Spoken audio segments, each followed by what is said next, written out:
warahmatullahi wabarakatuh. Kami dari kelompok 6 ingin mempresentasikan terkait materi liabilitas. Saya Salvadira dengan NIM 0302522017. Dan saya Nita Nabila Fitriani. Liabilitas merupakan utang yang harus dilunasi berupa uang atau pelayanan yang harus dibayarkan pada pihak lain di waktu yang datang. Liabilitas disebut juga sebagai kebalikan dari aset. Pengakuan dan pengukuran liabilitas keuangan. Liabilitas keuangan harus diklasifikasikan ke dalam salah satu kategori berikut ini. Yang pertama, liabilitas yang diukur pada nilai wajar melalui laba rugi atau at fair value through profit or loss. Yang kedua, liabilitas lainnya yang diukur pada biaya perolehan diamortisasi atau financial liabilities at amortized cost. Liabilitas keuangan yang diukur pada nilai wajar melalui laba rugi merupakan liabilitas keuangan jangka pendek karena dimiliki untuk tujuan diperdagangkan. Liabilitas keuangan lainnya yang diukur pada biaya perolehan diamortisasi dapat merupakan liabilitas jangka pendek atau liabilitas jangka panjang tergantung periode jatuh tempohnya. Penyajian liabilitas jangka pendek dan jangka panjang. Penyajian liabilitas berdasarkan Pesaka 1 terbagi menjadi dua, yaitu liabilitas jangka pendek dan liabilitas jangka panjang. Berdasarkan Pesaka 1, liabilitas diklasifikasikan sebagai liabilitas jangka pendek bila memenuhi persyaratan dalam paragraf 69 sebagai berikut. A. Entitas memperkirakan akan menyelesaikan liabilitas tersebut dalam siklus operasi normal. B. Entitas memiliki liabilitas tersebut untuk tujuan diperdagangkan. C. Liabilitas tersebut jatuh tempo untuk diselesaikan dalam jangka waktu 12 bulan setelah periode pelaporan. Atau D. Entitas tidak memiliki hak tanpa syarat untuk menangguhkan penyelesaian liabilitas selama kurang-kurangnya 12 bulan setelah periode pelaporan. Berikut adalah contoh penyajian dalam laporan keuangan. Liabilitas jangka pendek. Dalam Pesaka 1 telah memberikan persyaratan untuk mengklasifikasikan liabilitas jangka pendek. Berikut ini adalah penjelasan lebih lanjut disertai contoh-contoh mengenai jenis-jenis liabilitas. Yang pertama, liabilitas dalam siklus operasi normal. Beberapa liabilitas jangka pendek seperti utang usaha dan beberapa akrual untuk biaya karyawan dan biaya operasi lain merupakan bagian modal kerja yang digunakan dalam siklus operasi normal entitas. Entitas mengklasifikasikan liabilitas tersebut sebagai liabilitas jangka pendek meskipun liabilitas tersebut jatuh tempo untuk diselesaikan lebih dari 12 bulan setelah periode pelaporan. Misalnya, suatu perusahaan pembuatan mesin membutuhkan waktu 14 bulan untuk menyelesaikan setiap mesin. Maka siklus operasi normal perusahaan adalah 14 bulan, sehingga liabilitas yang jatuh tempo pada 14 bulan ke depan masih dapat dikategorikan sebagai jangka pendek.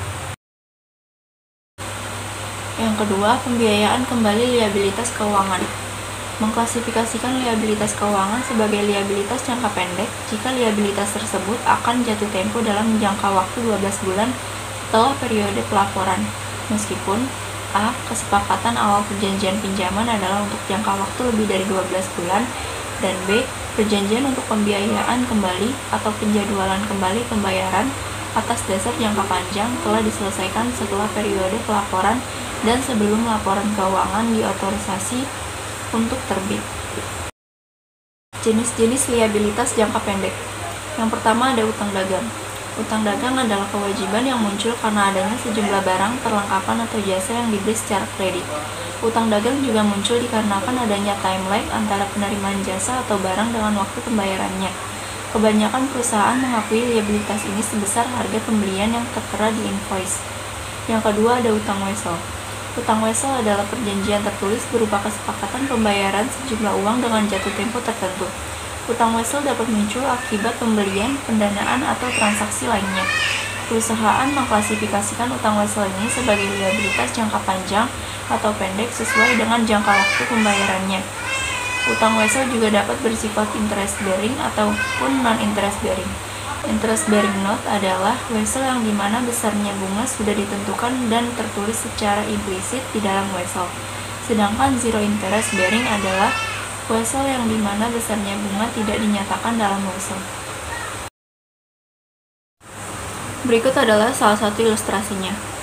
PT Beruang setuju untuk meminjamkan sejumlah uang kepada PT Meskin jika PT Meskin menandatangani utang wesel berjumlah 100 juta dengan bunga 5% dengan jatuh tempo selama 5 bulan. PT Meskin pada tanggal 2 Mei mencatat jurnal sebagai berikut. Terdapat debit cash sebesar 100.000 dan credit notes payable sebesar 100.000. Jika PT Meskin membuat laporan keuangan tiap 6 bulan sekali, maka jurnal penyesuaian pada tanggal 30 Juni adalah sebagai berikut. Terdapat debit interest expense sebesar 833.333 dan kreditnya interest payable sebesar 833.333. Jika PT Meskin membuat laporan keuangan setiap bulan, maka jurnal penyesuaian pada akhir bulannya adalah sebesar 416.667. Hasil dari 100 juta dikali 5% dikali 1/12. Maka jurnalnya yaitu terdapat notes payable di debit sebesar 100 juta, terdapat juga interest payable di debit sebesar 2.083.333 dan kreditnya cash sebesar 102.083.333. Utang jangka pendek yang didanai kembali. Perusahaan dapat saja menegosiasikan ulang tanggal jatuh tempo utangnya kreditur agar jatuh temponya diperpanjang. Adapun kriteria pendanaan yaitu pertama, dimaksudkan untuk mengubah kewajiban jangka pendek menjadi kewajiban jangka panjang. Kedua, memiliki hak tak bersyarat untuk menangguhkan pelunasan kewajiban sedikitnya 12 bulan setelah tanggal pelaporan. Pendanaan pada basis jangka panjang menunjukkan perusahaan bermaksud untuk mendanai kembali kewajiban jangka pendek sehingga tidak lagi menggunakan modal usaha selama siklus operasi. Utang dividen. Utang dividen muncul akibat adanya perjanjian kepada pemegang saham untuk memberikan dividen. Utang dividen dapat berupa kas atau berupa properti ataupun saham. Pada tanggal pengumuman dividen, perusahaan mengasumsikan bahwa pada tanggal tersebut liabilitas harus diakui. Perusahaan biasanya mengklasifikasikan utang dividen sebagai liabilitas jangka pendek karena akan dibayarkan dalam waktu dekat, biasanya 3 bulan. Pendapatan diterima di muka. Pendapatan diterima di muka atau sering disingkat sebagai uang muka diakui sebagai liabilitas karena jasa belum dilakukan oleh entitas. Setiap tanggal pelaporan keuangan, perusahaan mengakui sebagian dari pendapatan diterima di muka tersebut sebagai pendapatan seiring dengan diberikannya atau dirasakannya jasa tersebut. Utang pajak penjualan. Perusahaan retail harus mengumpulkan pajak penjualan yang dibebankan kepada pelanggannya ketika ada transaksi penjualan barang. Selanjutnya, pajak tersebut akan didistribusikan kepada pemerintah yaitu Dirjen Pajak sesuai periode tertentu. Sebelum didistribusikan kepada Dirjen Pajak, maka perusahaan harus mengakui pajak penjualan tersebut sebagai utang pajak penjualan. Dan berikut adalah contoh ilustrasinya. Utang gaji dan kewajiban imbalan kerja.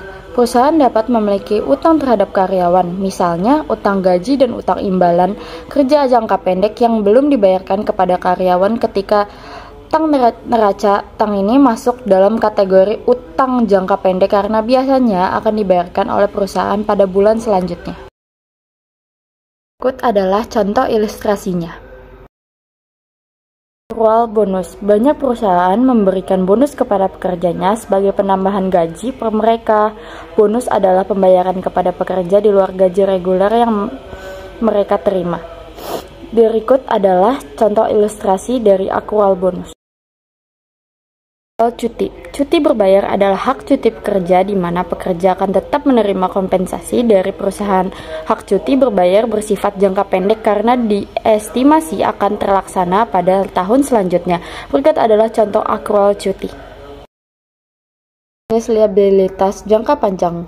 Yang pertama, kewajiban imbalan pasca kerja. Liabilitas imbalan pasca kerja termasuk ke dalam liabilitas jangka panjang karena pembayaran akan dibayarkan dalam kurun waktu lebih dari 12 bulan atau ketika karyawan tersebut pensiun. Berikutnya, utang kredit bank jangka panjang. Utang bank merupakan pinjaman perusahaan yang berasal dari bank. Perlakuan akuntansi utang bank ini hampir sama dengan wesel bayar. Jika jatuh tempo uang bank kurang dari 12 bulan, maka utang bank diklasifikasikan sebagai liabilitas jangka pendek. Sedangkan jika jatuh tempo lebih dari 12 bulan, akan diklasifikasikan sebagai liabilitas jangka panjang. Selanjutnya, utang sewa pembiayaan. Sewa terdiri dari dua jenis, yaitu sewa operasi dan sewa pembiayaan. Dalam sewa penyewa, mengakui sewa ini ke dalam aset sewa dan utang sewa sebagai liabilitas perusahaan. Utang sewa yang dimaksud biasanya akan dibayarkan dalam kurun waktu lebih dari 12 bulan. Oleh karena itu, dalam laporan keuangan, utang sewa diklasifikasikan ke dalam liabilitas jangka panjang. Adalah contoh ilustrasinya. Liabilitas pajak tangguhan. Liabilitas pajak tangguhan diakui ketika laba akuntansi lebih besar daripada laba yang dihitung oleh pajak. Subordinasi. Obligasi subordinasi atau dapat disebut sebagai junior security adalah obligasi yang memiliki peringkat yang paling rendah dibandingkan liabilitas lainnya. Pembayaran obligasi subordinasi atau junior security tidak akan dilakukan sampai pembayaran obligasi senior telah dibayarkan seluruhnya. Utang jangka menengah. Surat utang jangka menengah atau medium term note adalah surat utang yang biasanya memiliki jatuh tempo dalam jangka 5-10 tahun. Surat utang suatu perusahaan ditawarkan kepada para investor melalui dealer, di mana investor dapat memilih jatuh tempo yang diinginkan. Dan pengukuran utang jangka panjang. Salah satu cara perusahaan dalam mendanai usahanya adalah dengan pinjaman atau liabilitas, terutama liabilitas jangka panjang. Biasanya liabilitas jangka panjang seperti hutang obligasi mempunyai perjanjian di antara debitur dan kredit. Pengakuan dan pengukuran awal. Pada saat pengakuan awal, liabilitas jangka panjang diukur berdasarkan nilai wajar dikurangi dengan biaya transaksi bila ada. Jangka panjang pada bank. Perusahaan dapat memiliki utang jangka panjang pada bank. Dalam menghitung utang dan beban bunga, perusahaan juga harus menggunakan metode suku bunga efektif. Berikut adalah contoh ilustrasinya.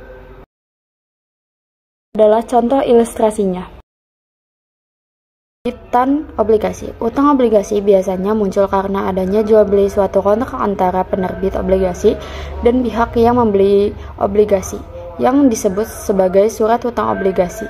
Pihak yang menerbitkan obligasi akan mengakui utang obligasi dan wajib untuk membayar satu jumlah pokok yang harus dibayar pada tanggal jatuh tempo, biasanya principal atau utang pokok. Yang kedua, bunga periodik dari tingkat bunga yang telah ditentukan. Obligasi konversi atau instrumen keuangan majemuk. Obligasi konversi merupakan contoh dari instrumen keuangan majemuk. Obligasi konversi adalah surat utang yang mempunyai dua komponen, yaitu liabilitas dan ekuitas. Berikut adalah cara untuk menentukan komponen ekuitasnya. Pelepasan liabilitas. Liabilitas dihentikan atau dilepas ketika liabilitas yang ditetapkan dalam kontrak dilepaskan, dibatalkan, atau kadaluarsa. Situasi yang terkait dengan penghentian pengakuan liabilitas keuangan. Penghentian yang pengakuannya juga tercapai apabila penerbit instrumen utang membeli kembali instrumen tersebut, maka nilai entitas mengalokasikan nilai tercatat sebelumnya dari liabilitas keuangan tersebut kepada bagian yang tetap diakui dan bagian yang dihentikan pengakuannya berdasarkan nilai wajar relatif kedua bagian tersebut pada tanggal pembelian kembali. Berikut adalah contoh ilustrasinya. Ilustrasi dari kami, kurang lebihnya mohon maaf. Wassalamualaikum warahmatullahi wabarakatuh.